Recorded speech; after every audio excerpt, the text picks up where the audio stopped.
கல்யாண வீட்டு வத்த குழம்பு வீட்லேயே சிம்பிளாக நாமளும் செய்யலாம். நான் செய்கிற மாதிரியே நீங்களும் செஞ்சு இன்றைக்கே அசத்துங்க. எல்லாரும் விரும்பி சாப்பிடுவாங்க. இப்போ எப்படி செய்கிறதுன்னு பார்க்கலாம் வாங்க. ஒரு கடாய் அடுப்பில் வச்சு 4 ஸ்பூன் எண்ணெய் ஊற்றிக்கலாம். இந்த குழம்புக்கு நல்லெண்ணெய் ஊற்றினா ரொம்ப டேஸ்ட்டாக இருக்கும். உங்கள்கிட்ட இருந்தால் நல்லெண்ணெய் ஊற்றிக்கோங்க.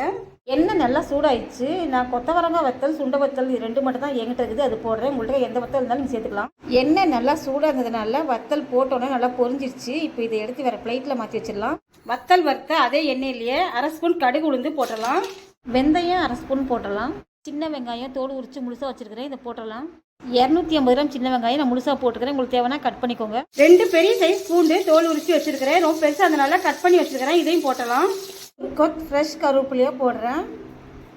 இப்போ இது எல்லாத்தையும் எண்ணெயிலே நல்லா வதக்கிக்கலாம். வெங்காயம் இந்த அளவுக்கு வதங்கினா போதும். பழுத்த தக்காளி 2 பொடிசாக கட் பண்ணி வச்சுக்கிறேன், இதையும் போட்டலாம். தக்காளி நல்லா கொலையாக வேகிறதுக்கு இந்த குழம்புக்கு தேவையான 1 ஸ்பூன் உப்பு இதை போட்டலாம். இப்போ தக்காளி நல்லா வதக்கி விட்டுக்கலாம். தக்காளி சீக்கிரம் வேகும். தக்காளி வெங்காயம் எண்ணெயிலே நல்லா வதங்கியாச்சு. 2 ஸ்பூன் குழம்பு மிளகாத்தூள்.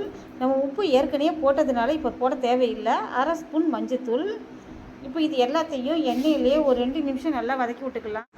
மிளகாத்தூள் எண்ணெயிலே நல்லா வதங்கிருச்சு. இப்போ 1 டம்ளர் தண்ணி ஊற்றிக்கலாம். ஒரு சின்ன நெல்லிக்காய் சைஸ் புளி கரைச்சி வடிகட்டி வச்சுருக்கிறேன், இதை ஊற்றிடலாம். இது எல்லாம் நல்லா மிக்ஸ் பண்ணிக்கலாம். இந்த குழம்பு திக்காக இருந்தால் தான் ரொம்ப டேஸ்ட்டாக இருக்கும். ரொம்ப தண்ணி ஊற்ற வேணாம். இப்போது தட்டு போட்டு மூடி வச்சிடலாம். இப்போது திறந்து பார்க்கலாம்.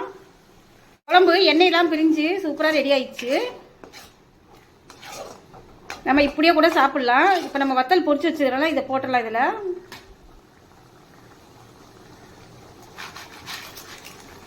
வத்தல் போட்டு நல்லா மிக்ஸ் பண்ணி விட்டுக்கலாம். ஒரு 2 நிமிஷம் கொதிக்கட்டும், மூடி போட்டுடலாம். இப்போ திறந்து பார்க்கலாம். டேஸ்டான வத்த குழம்பு ரெடி ஆயிடுச்சு. ரொம்ப தண்ணியாக இருந்தால் நல்லா இருக்காது. இந்த மாதிரி திக்காக இருந்தால் தான் கொஞ்சம் ஊற்றி சாப்பிட்டாலும் ரொம்ப சூப்பராக இருக்கும். இந்த மாதிரி நீங்களும் செஞ்சு பாருங்கள். இந்த வீடியோ பிடிச்சிருந்ததுன்னா மை ஸ்வீட்டி சமையலுக்கு மறக்காமல் சப்ஸ்கிரைப் பண்ணுங்கள். இன்னொரு நல்ல வீடியோ சந்திக்கலாம். பாய்.